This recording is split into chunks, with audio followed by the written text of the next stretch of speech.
Rénologique est une présentation de duproprio.com en collaboration avec l'Agence de l'efficacité énergétique du Québec.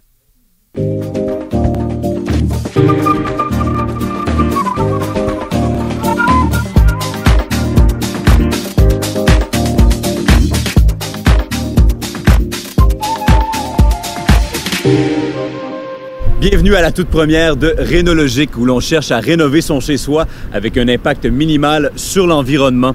Pourquoi les rénovations et non les constructions neuves? Eh bien, simplement parce qu'on va chercher à maximiser le patrimoine déjà bâti. Ça commence immédiatement avec le haut, la toiture.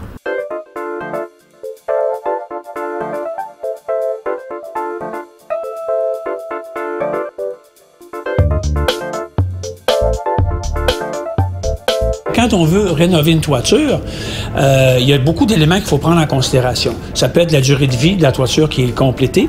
Ça peut être aussi relié à des problèmes d'isolation de toiture, de barrage de glace, de toutes sortes de choses. Donc, il faut, avant de décider de rénover une toiture, vraiment s'assurer, comme nouveau propriétaire qu'on a sur une maison usagée, par exemple, la nature du problème qui est la cause de la détérioration. Parmi les matériaux disponibles pour refaire sa toiture, une option domine le marché actuellement. Je vous dirais que 95% des toitures au Québec sont réalisées à l'aide de bardeaux d'asphalte. Le matériau par excellence le plus utilisé pour les toitures de maisons conventionnelles, c'est malheureusement le bardeau d'asphalte.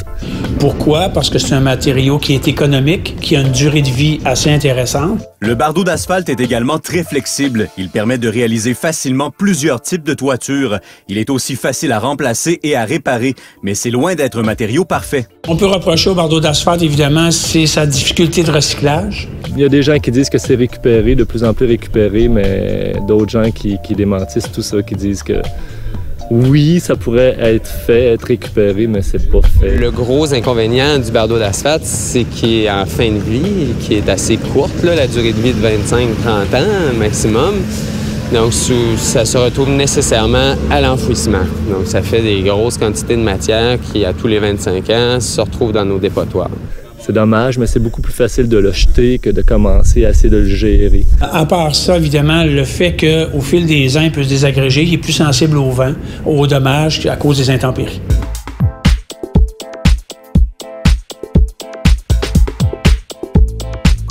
Le bardeau d'asphalte contribue également à l'intensité des îlots de chaleur urbains. Un îlot de chaleur urbain, c'est un microclimat artificiel créé par l'activité humaine en ville, comme la circulation automobile et l'absence de surface végétale. Tout ce béton, toute cet asphalte absorbe énormément de chaleur, ce qui fait augmenter la température en ville de quelques degrés par rapport à la campagne. Tout ce qui est bardeau d'asphalte, comme c'est plus apparent, les gens choisissent en général des couleurs relativement foncées, ce qui fait effectivement qu'il attire énormément de chaleur, qui accumule beaucoup de chaleur dans la journée, donc qui crée un milieu urbain des îlots là, de chaleur assez intense. Voici maintenant les pour et les contre du bardeau d'asphalte. Il est économique et flexible, mais il demande beaucoup d'énergie à produire. Il est fait de pétrole, n'est pas recyclable, fragile et ne dure pas très longtemps.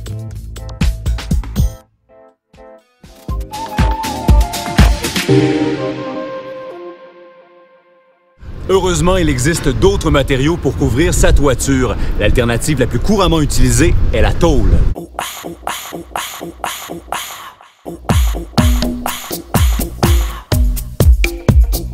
C'est sûr que la tôle a une durée de vie plus longue. Sauf qu'on parle en termes de prix, on parle du simple au double en partant. Et il y a certains types de toitures qu'on peut difficilement réaliser à l'aide de tôle. L'avantage, recyclable. Tandis que le bardeau d'asphalte, au moment où on se parle, il y a plusieurs tentatives qui ont été faites, mais c'est mitigé comme résultat. Sauf que, à prix égal, le rapport qualité-prix, c'est quand même le bardeau d'asphalte qui domine.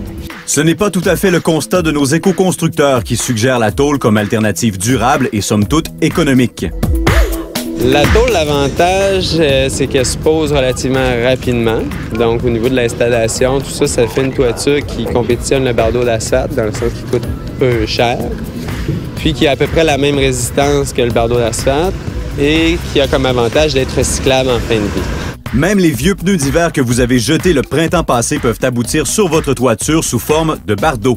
On opte plutôt pour un bardeau qui est de type EnviroShake, là, un bardeau de plastique recyclé. Donc, c'est du pneu recyclé avec de la cellulose, qui en fait un bardeau qui est beaucoup plus durable, qui va durer, qui est garanti 50 ans, mais qui peut durer en fait 75 ans, donc 3 fois la durée de vie du bardeau d'asphalte, puis qui offre à peu près la même versatilité là, au niveau des toitures.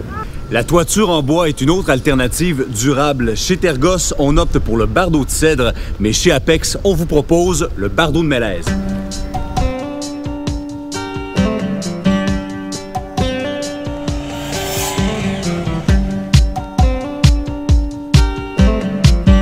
Il y a des matériaux comme nous on utilise, comme par exemple le bardeau de mélèze, qui est un arbre qui est quand même pas très utilisé par l'industrie des pâtes et papiers ou du bois d'œuvre, parce que c'est un bois qui se travaille difficilement, qui a des drôles de propriétés, mais nous, on l'utilise pour la toiture. Puis ces propriétés que les gens n'aiment pas normalement, nous, on les adore parce que c'est des propriétés parfaites pour l'utiliser comme recouvrement de toiture.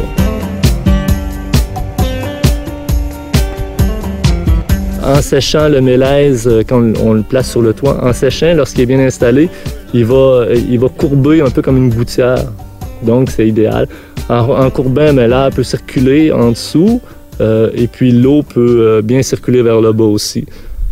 Donc, ces propriétés qui fait qu'il bouge beaucoup, qui travaille beaucoup, ça en fait un matériau idéal pour les toitures.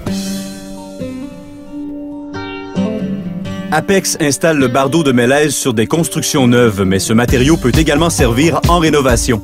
Il y a beaucoup de gens qui nous appellent pour le bardeau de mélèze, qui voudraient mettre ça sur leur maison, qui avant avaient du bardeau d'asphalte. Le seul problème avec ça, c'est qu'il faut, ça en décourage beaucoup, c'est qu'il faut solidifier la structure du toit, parce que le bardeau de mélèze, on rajoute un poids considérable sur la toiture.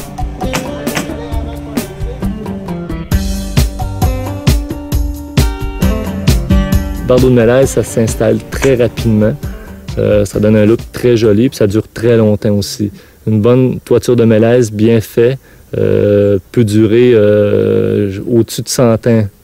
C'est ce qu'on voit en Europe. Puis en Europe, leur mélèze est de moins bonne qualité qu'au Québec.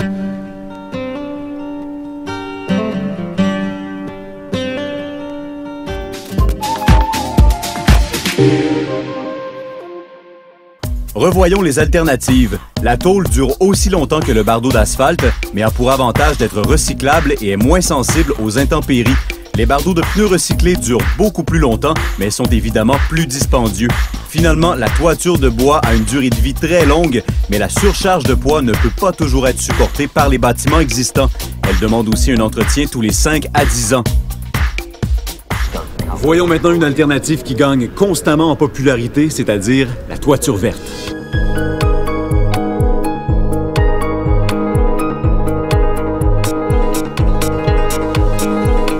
Un toit vert, c'est simple. En fait, c'est un système multicouche. Donc, c'est toujours composé d'une membrane d'antiracine, d'une membrane de drainage. Et puis ensuite, tout dépendamment de la technologie, il peut soit y avoir des membranes de rétention d'eau ou bien du terreau, puis ensuite, naturellement, les végétaux.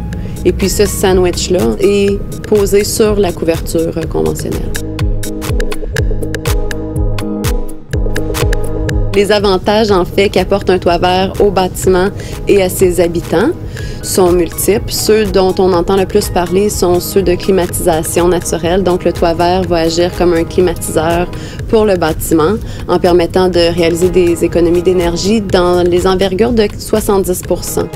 Les toits verts peuvent facilement être accessibles puis permettre aux résidents du bâtiment ou encore aux employés du bâtiment qui reçoit le toit vert d'avoir un accès extérieur.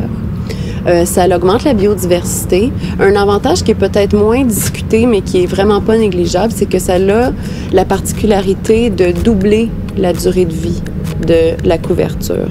Donc, au résidentiel, par exemple, on refait la toiture aux 15 à 20 ans environ, alors qu'un toit vert, lui, peut facilement durer 40 à 50 ans.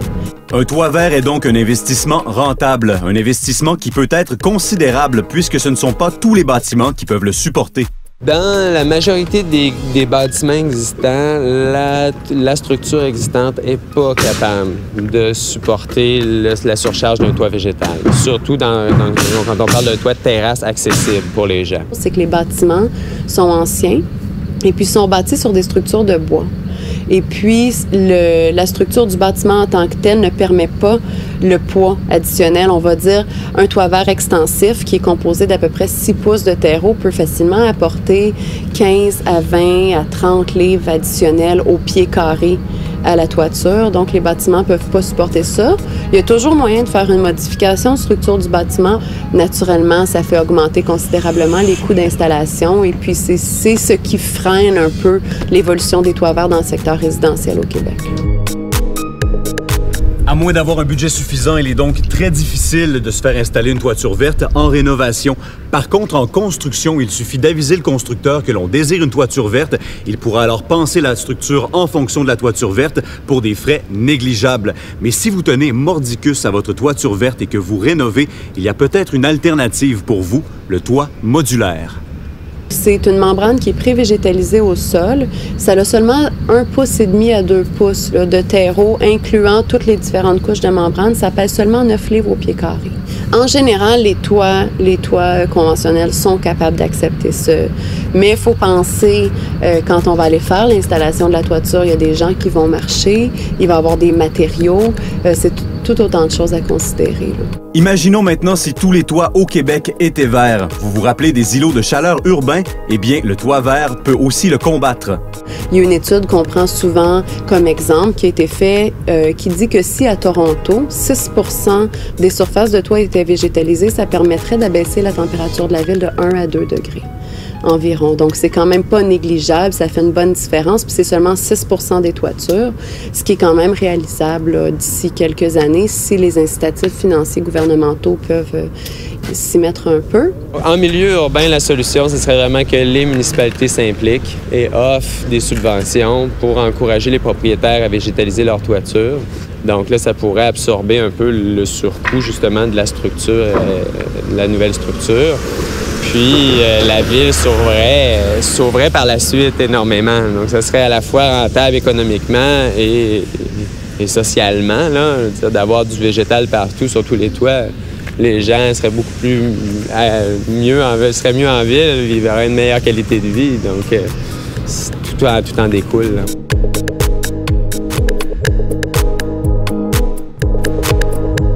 Tous ces espaces de toiture perdus là, non seulement représentent une portion du territoire incroyable, mais se multiplient. En fait, on bâtit de plus en plus de stationnements aussi, de plus en plus d'aires qui sont imperméables.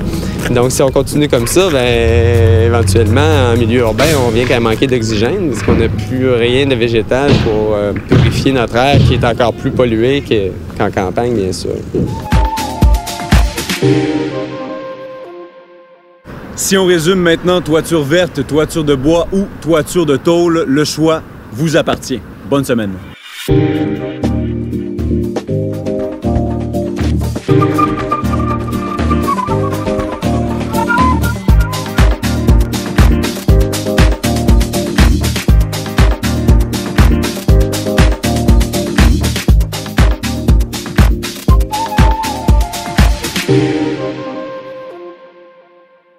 Rénologique était une présentation de duproprio.com en collaboration avec l'Agence de l'efficacité énergétique du Québec.